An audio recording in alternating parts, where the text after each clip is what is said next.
انہوں نے پھر یہ زبردستی میرے روم میں جا کے، میں نے اندر سے دروازہ لاک کیا ہوا تھا، یہ میرے روم میں گئے ہیں، جا کے انہوں نے زور زور سے پاؤں مارنے شروع کر دیے دروازے کو، دروازہ توڑنے کی کوشش کی ہے۔ میرا 11 ماہ کا بیٹا ہے، 9 سال کی ایک بیٹی ہے، یہ سوئے ہوئے ہیں۔ میں نے جلدی سے دروازہ کھولا ہے کہ پتہ نہیں یا اللہ ہمارے گھر میں کیا ہو گیا، ایک دم سے کربلا آ گئی، اتنا شور شرابہ اچانک سے، جبکہ میرے ہسبینڈ گھر پہ نہیں ہیں۔ تو انہوں نے میرے بچی کو 11 ماہ جو 9 سال کی بیٹی ہے اس کو گھٹنے سے پکڑ کے گھسیٹا ہے، اٹھایا ہے، اور میرے ہسبینڈ کی پکچر دکھائی ہے جو کہ روم میں پڑی ہوئی تھی کہ یہ تمہارے کیا ہیں۔ اس نے کہا کہ میرے بابا ہیں۔ بابا کدھر ہیں؟ اس نے کہا مجھے نہیں پتا، وہ گھر پہ نہیں ہے۔ میری بچی کو گھسیٹ کے بیڈ سے نیچے اتارا ہے۔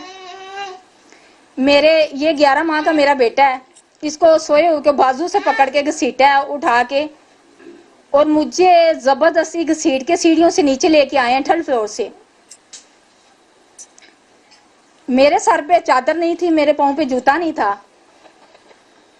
اور انہوں نے لا کے مجھے میرے ہسبینڈ کے آفس میں رکھ دیا، بٹھا دیا وہاں پہ، اور میرے بچوں کو اسی روم میں بند کر دیا لابی میں۔ میرے بچے اس طرف روتے رہے ہیں، چیختے رہے ہیں۔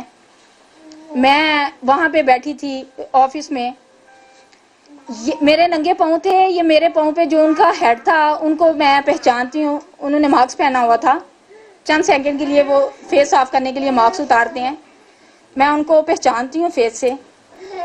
اس بندے نے کیا کیا کہ شوز پہنے ہوئے تھے، میرے پاؤں پہ وہ وزن ڈال کے کھڑا ہو گیا، اور مجھے پوچھتا رہا کہ اپنے ہسبینڈ کو کال کرو، اپنے نمبر سے وہ بلاؤ۔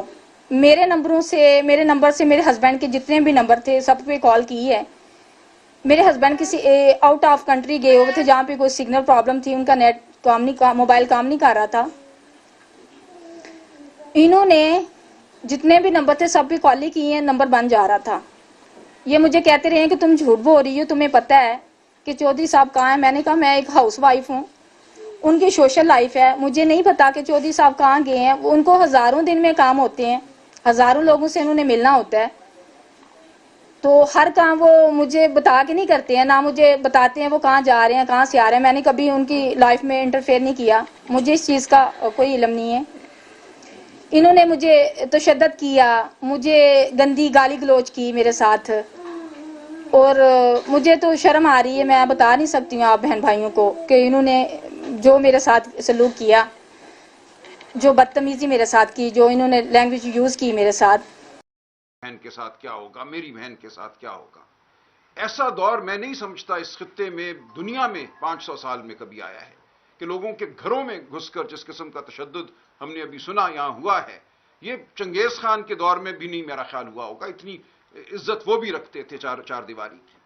جو اب ہم دیکھ رہے ہیں، ہر قدر ہماری پامال ہو چکی ہے، وہ دین کی قدر ہو، وہ تمدن کی قدر ہو، کسی کو خیال نہیں ہے۔ یہ وفاقی دارالحکومت ہے، یہاں جو کچھ ہوتا ہے اس کی براہ راست ذمہ داری وزیر اعظم صاحب کی ہے، وزیر داخلہ محسن نقوی کی ہے۔ اور اگر وہ کہتے ہیں وہ بے بس ہیں، جیسے تھانے والوں نے کہا کہ ہم بے بس ہیں، تو ہمیں جواب دیا جائے کہ کون ہے اس سب کا باعث، کس کے حکم پر یہ سب کچھ ہو رہا ہے؟ آئیں وہ سامنے، ہماری آنکھوں میں آنکھیں ڈالیں اور کہیں کہ انہوں نے اس ملک کو اس طرح چلانا ہے۔ ایک آئینی ترمیم کرنی تھی، اس کے لیے یہ سب کچھ کیا گیا۔ اس طرح آئینی ترمیم ہوتی ہے، اس طرح قوم کی ضمیر پر حملہ کیا جاتا ہے، اس طرح غیرتوں کو للکارا جاتا ہے۔ یہ ہے ہمارے سامنے اس وقت صورتحال۔ پاکستان کی تاریخ میں کبھی اگر واضح تھا کہ حق کس طرف ہے اور ظلم کس طرف ہے تو وہ آج ہے۔ آج کوئی اور بحث باقی نہیں رہتی۔ آج ہمیں پتہ ہے کہ حق، سچ، سچائی کیا ہے، ہمیں پتہ ہے کہ ظالم کون ہے، جابر کون ہے۔ اس قوم کو اب فیصلہ کرنا ہے کہ اس نے چونٹیوں کی طرح رینگنا ہے، محکوم رہنا ہے، اپنے گھروں کو غیر محفوظ رکھنا ہے، یا اس نے آواز بلند کرنی ہے سچ کے لیے، شرافت کے لیے۔ میں کوئی بڑی بات آئینی نہیں کرتا، یہ سچائی اور شرافت کی بات ہے۔ ہمارے گھروں کے اندر ہم نے محفوظ رہنا ہے یا محفوظ نہیں رہنا، بات اب یہاں آ پہنچی ہے۔ تو میں اتنا ہی کہوں گا، مجھے افسوس ہے بہن، میں شرمسار ہوں آپ کے سامنے کہ یہ ہوا آپ کے ساتھ، اور ہم پوری قوم کے سامنے اپیل کرتے ہیں، پوری قوم کو کہتے ہیں کہ جاگو، جاگ چکے ہو، اب وقت ہے کہ ہم اپنی آواز اتنی بلند کریں کہ یہ ظلم کے جو مینار ہیں یہ گر جائیں۔ ہم نے آج عہد کرنا ہے کہ ہم اس ظلم کو مزید نہیں سہیں گے۔ ہم نکلیں گے، ہر گلی کوچے میں، ہر قریے میں ہم باہر نکلیں گے